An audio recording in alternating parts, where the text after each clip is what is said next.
আল্লাহ প্রতিটি মানবকে তার নিজের জন্য দায়বদ্ধ করে সৃষ্টি করেছেন। দেখো, তুমি যদি ট্রাফিক আইন লঙ্ঘন করো, যদি একদিন ড্রাইভিং লাইসেন্স পাও এবং এরপর রাস্তায় লাল বাতি উপেক্ষা করে চলে যাও, পরে পুলিশ তোমাকে ধরলো, তখন তো তুমি বলতে পারবে না আপনি একটু আমার বাবার সাথে কথা বলতে পারবেন না।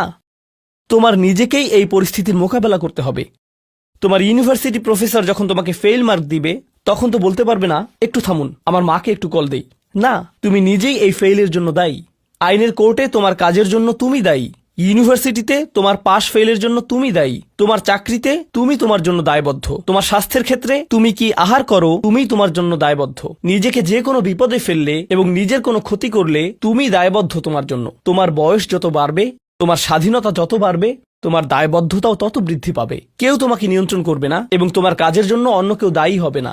লা তাজিরু ওয়াজিরাতুন উযরা উখরা। কোনো ভার বহনকারী অন্যের ভার বহন করবে না। আমি আসলে তোমার জন্য দায়ী নই। আর শেষ বিচারের দিন আমরা প্রত্যেকে সম্পূর্ণ একাকী আল্লাহর সামনে উপস্থিত হব। এখন এই দুনিয়াতে আমরা একসাথে একত্রে বসবাস করছি। আমরা একই পরিবারের সদস্য। আমরা কোলাকুলি করি। আমি আমৃত্যু তোমাকে ভালোবাসি। আমি সর্বদা তোমাকে নিয়ে চিন্তা করি। কিন্তু সামনে এমন একটা দিন আসছে যেদিন আমরা আমাদের সমগ্র অস্তিত্বের সবচেয়ে নিঃসঙ্গ সময় পার করব। বস্তুত শেষ বিচারের দিন তুমি যদি আমার কাছে দৌড়ে আসো, এমন হতে পারে যে আমি তোমার থেকে দৌড়ে পালাবো।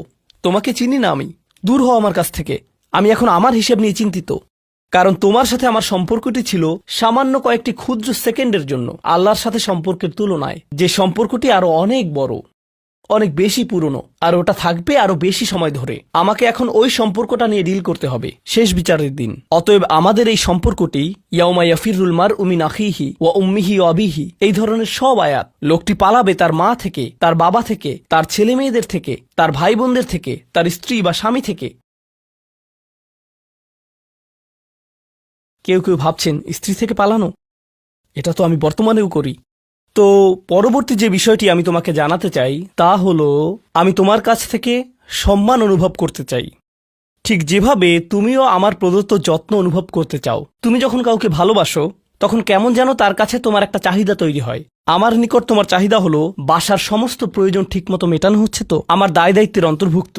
আমার কাছে তোমার চাহিদা হলো আমি যেন কারেন্ট বিল প্রদান করি, ঘরের এসিটা যেন কাজ করে। তুমি চাও আমি যেন তোমার স্কুলে যাওয়া নিশ্চিত করি। তুমি চাও আমি যেন তোমাকে জামা কাপড় কিনে দেই। এগুলো আমার দায়িত্ব।